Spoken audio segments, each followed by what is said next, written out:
Anyhow, there's a reason we're playing the national anthem, and that's because our next guest is about to become he's about to become a taxpayer. Well, that's not true. You're already a taxpayer. Yeah. But on Friday, Kurt Larson of the Toronto Sun will become a Canadian citizen. Well done. Well done. Welcome to our land. Well done. Would this have happened if your homeland hadn't elected a complete moron as president? Would you still have done this? Well, I don't want to get too political here, but I happened to meet a beautiful girl in college who was Canadian, and she brought me back here. So that's the long story short. There you go. If that's a story, then Barker should be there at the ceremony with you, shouldn't he? Yeah. Exactly the same story. See, we got to get Barker Canadian citizenship. It's not working. Maybe we could slip him in there. It's you got to fill out some papers, I think. I'm not sure there's time. Yeah. Congratulations, by the way. No, a long time coming. It's been about 10 years, but eventually you pay the money, you fill out the paperwork, and you do all the right things, and this country is very welcoming. Did you have to do a quiz and all that stuff? It's a 20-question quiz. Right. Took me about 5 minutes because I think it's they don't try and make it too difficult. Let's just say that. Okay, so it wasn't like you didn't have to. Is Saskatoon one of the answers? It'd have to be, right? Something like that. Well, you know what though? I feel like I'm lucky because I heard the old test like 30, 40 years ago was actually a face-to-face conversation with a judge or something. Oh my God, really? Yeah, so I got off easy. Well, that's good. Well, congratulations and welcome aboard. Thank you very much. Now you got to explain yourself. I was waiting for this. Well, no, I mean, look, with all fairness, your headline writers did you no great favors in your story. It's an interesting argument. See, I'm kind of the opinion it's great to win a championship. That's true. But man, if you set a record that stands the test of time, I mean, there's something to be said for that as well, isn't there? Well, that's kind of what I was getting at. I think when I explain it here, we'll probably be a little bit more on the same page. First of all, I wasn't trying to by any means.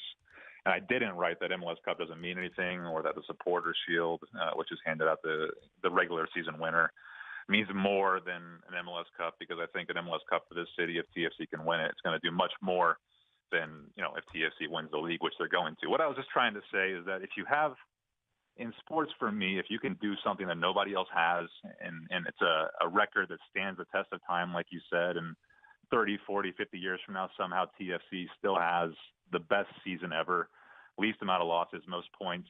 I think in the future, people will point to that as a greater accomplishment than, say, winning MLS Cup for the first time. Yeah, look, I don't disagree with you. But maybe the memories are a little too fresh of the last MLS Cup, when and how it was won. The kind of crapshoot of a single game championship that ended up being decided on penalties. If you want to measure Seattle's accomplishment last year versus setting an all-time record and winning the league, I would take the league, personally.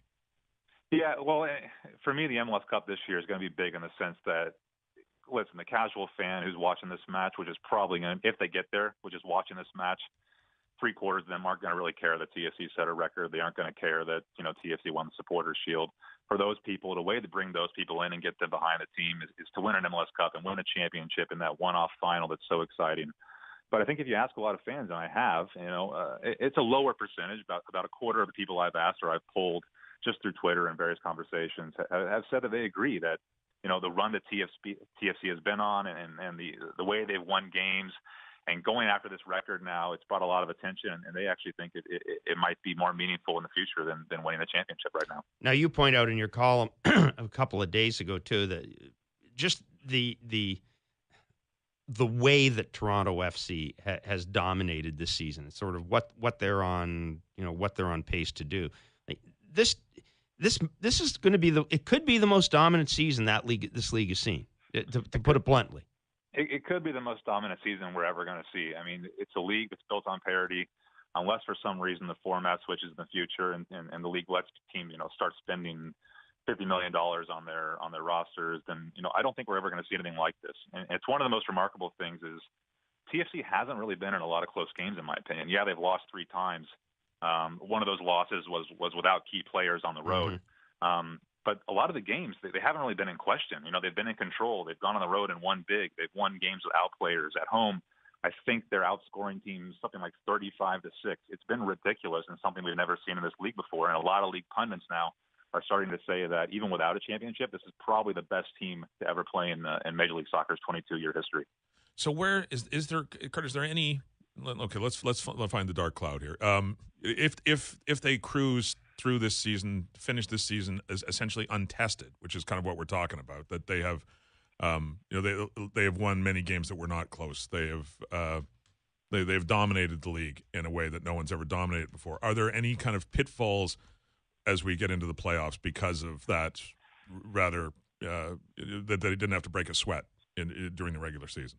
Well, I think the dark cloud of the pitfall is that Major League Soccer's playoff system is so unforgiving. You go on the road once to Yankee Stadium and play New York City and that field, and you never know what's going to happen. Or you go to Red Bull Arena in New York, they somehow win 3-1 in a game that's not that close, and then all of a sudden you're out of the playoffs after this magical season. So, I think if we're looking at a dark cloud, and it's kind of why I wrote this piece, that, without an MLS Cup, this season still means something, is because when you go and you play in these playoffs, bad things happen to good teams a lot.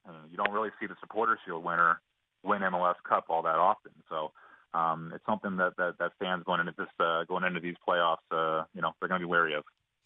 Now that we've seen this team in the middle of this successful run and on the verge of this really successful season, Kurt, is there something about this that has surprised you? Look, the Sebastian Giovinco, Josie Altidore, Michael Bradley, we know what they are. Victor Vasquez, the guy who was highly touted, we know what he's been. To me, the biggest difference, the biggest difference probably from the start of the second half of last season is just I don't get that nervous feeling whenever the ball's in TFC's end anymore. So to me, that's the biggest difference between this team and the teams that went before. Yeah, and you're kind of speaking to the dominance there. If you're asking me, the most important or most impressive aspect of this team right now is how teams just can't touch them. They don't know how to defend them. There's too many weapons, and the way they play, it's unlike anything I've ever seen from any MLS team. The movement is at a high level. You have Josie Altidore and Giovinco able to drop into midfield by design and combine, and they lose defenders that way. And then you have two wide players in Nicholas Hasler and Justin Morrow who can exploit the wings. You have Victor Vasquez who pops up and can play the final pass now. And the defense is so much improved after the addition of Chris Mavinga that there's not a hole in this roster right now. Every team in the league admits that.